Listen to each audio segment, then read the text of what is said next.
ప్రవీణ్ చాలా దుర్మార్గత్వం మంచిది కాదన్నటువంటిది అనుకుంటా ఉన్నాం.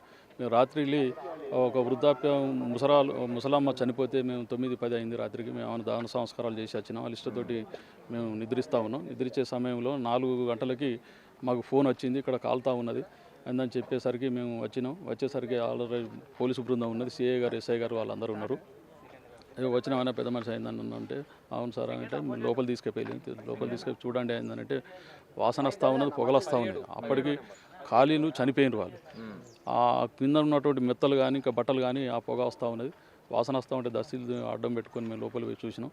చూసేసరికి మరి ఇట్లా చనిపోయినరా, మరి కిరోసిన్ పోసుకున్నాడో లేకుంటే డీజిల్ పోసుకొని చనిపోయేటప్పుడు మీరంతా ఒక్కదానిలోనే ఉన్నారు కదా, మరి నువ్వు మందలియలేదా, మాట్లాడలేదా, మరి నువ్వు కేకలు వేస్తారు కదా అయిందంటే దానికి సమాధానం లేదు.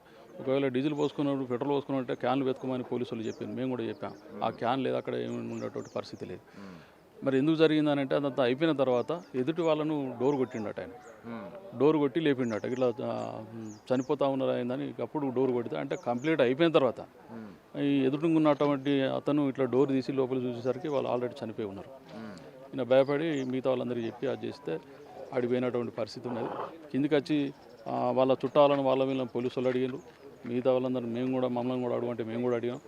వాళ్ళందరినీ, వాళ్ళ మరదన్లను కానీ, వాళ్ళ చిన్నత్తమ్మను కానీ, వాళ్ళ కుటుంబ సభ్యులందరినీ అడిగితే మంచి వ్యక్తి, చాలా నైస్ పర్సన్, బుద్ధిమంతుడు, తెలియకల్లోడు అనేటువంటి మార్కులు వేయడం తప్ప ఇట్లాంటి ఒడిగొట్టుకుంటాడు అన్నటువంటిది వాళ్ళు ఊహించని విధం. మేము కూడా వాళ్ళు చెప్పినటువంటి పద్ధతులు మేము కూడా అనుకోలే. కానీ అది ఆ పోలీసు ఇన్వెస్టిగేషన్ తర్వాత మిగతా ఫోరెనిక్స్ వాళ్ళ బృందం కూడా వచ్చిన తర్వాత 6:30-6 గంటల ప్రాంతంలో ఇంతకుముందే పోలీసు బృందం వాళ్ళందరి ముందట చెప్పినటువంటి పరిస్థితి ఉన్నది. ఆయన సుత్తితో బలంగా ఇద్దరిని కొట్టి వాళ్ళు చనిపోయిన తర్వాత ఆయన పెట్రోల్ పోసి అంటుపెట్టిండు అన్నటువంటిది పోలీసు వారు ఇంతకుముందే చెప్పినటువంటి పరిస్థితి ఉన్నది.